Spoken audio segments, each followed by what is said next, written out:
When a biracial girl moves in with her African-American grandmother, her light-skinned looks draw attention in a neighborhood that only sees black and white.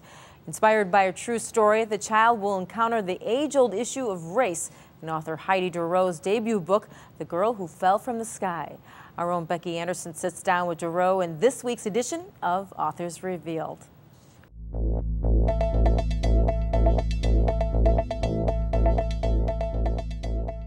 Welcome to Authors Revealed. I'm Becky Anderson. We are so excited. We have Bellwether Prize-winning author Heidi Durrow with her book, The Girl Who Fell from the Sky. A really cool story about this story. And part of this is your story in a lot of ways. Yeah. But it's also the story that you read something somewhere that was sort of that little germ that you kept in the back of your mind until you wrote the story. It became an obsession. I read this newspaper story many years ago, and I'm kind of cagey about when it was exactly, because I don't want anyone to go back and find it and do research on the real story, because there really is a real girl out there who survived an accident like this. And at the time, all the questions were about, you know, how could we live in a world like this? What kind of mother would do this kind of thing? And the one question no one could answer but kept playing in my mind was, well, what happens to the girl? She's still going to grow up. She still has a future ahead of her. What does that look like? How do you go on to become a young woman with this amazing tragedy behind you? And so I set out to write her story, her future, I guess.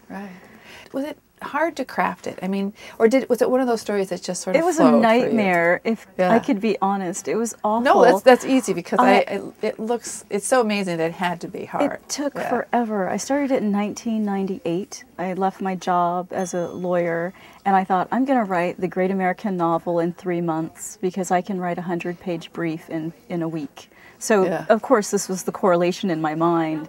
And then I just didn't know how to write the story. I just wasn't sure how to write it. It took forever to find that voice of Rachel. And once I did, I thought, I've got something here.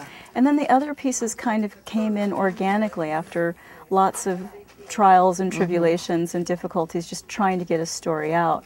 Ultimately, after I won the Bellwether Prize, I actually deleted 150 pages of the manuscript because I realized it just wasn't strong enough. It had won the prize, of course, which was great, but I thought, I can make this better. So it was much longer before. Oh, interesting. It was a little floppy. It was supposed to be a mishmash between Toni Morrison and William Faulkner and Shakespeare.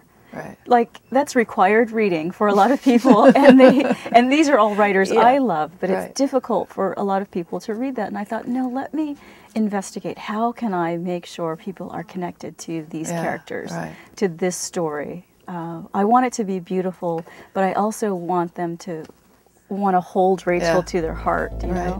And that definitely was the case. What a great conversation with Bellwether Prize-winning author Heidi Durrow with her new book, The Girl Who Fell from the Sky. Back to you, Dolly.